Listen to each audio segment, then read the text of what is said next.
Joining us now from Washington, D.C. is the UN Under-Secretary General Kandeh Yumkella. Welcome to the program, sir. Now, we keep hearing that Ebola must be stopped at the source, but does anyone, the UN, the WHO, know how to do that? Well, it is known how to do it.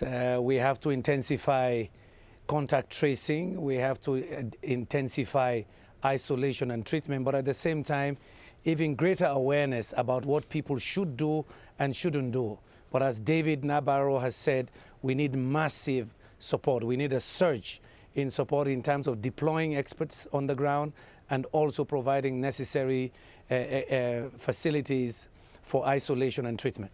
We need a massive movement in that direction. Now, so far, pledges of financial aid to fight Ebola have fallen short of what's needed. $1 billion is what the UN says it needs. Are you hopeful of getting that money, and what exactly will it be used for? Well, I'm hopeful that it will happen. As you know, President Obama has raised the Ebola issue as a national security threat. His Excellency David Cameron also just a few days ago called his national security team together to also take a second look, and many nations are beginning to line up now. The Secretary General, President of the World Bank are all on top of this. Today in Washington, the President of the World Bank made a plea for this, that we needed more action. So I'm very confident that nations will respond. What will it be used for? It will be used for getting more volunteers into those countries. It will be used for setting up the isolation facilities. We need many of those in various parts of those three countries. In addition, to set up the air link.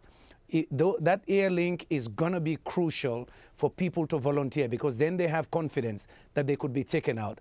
But also some of those resources will be needed to encourage the pharmaceutical companies to develop a cure for this. It is important to emphasize that this is a clear and present danger to global biosecurity. That's the way they should be viewed now.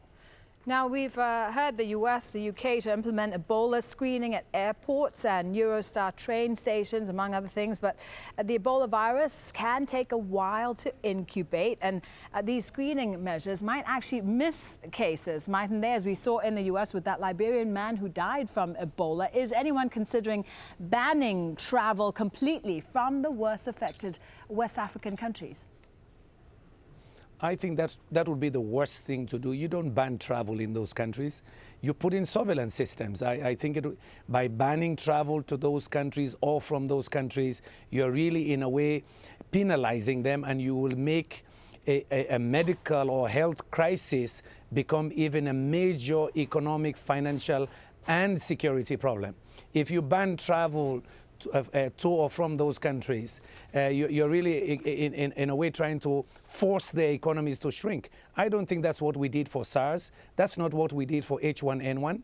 There is technology to detect, and I think what the US and UK and others are doing to do screening when people are leaving, and also screening when people are arriving in other destinations, that's the way to do it.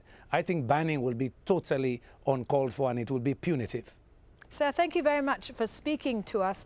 Kandeh Yumkella is the UN Under-Secretary General speaking to us from Washington, D.C. Thank you for having me.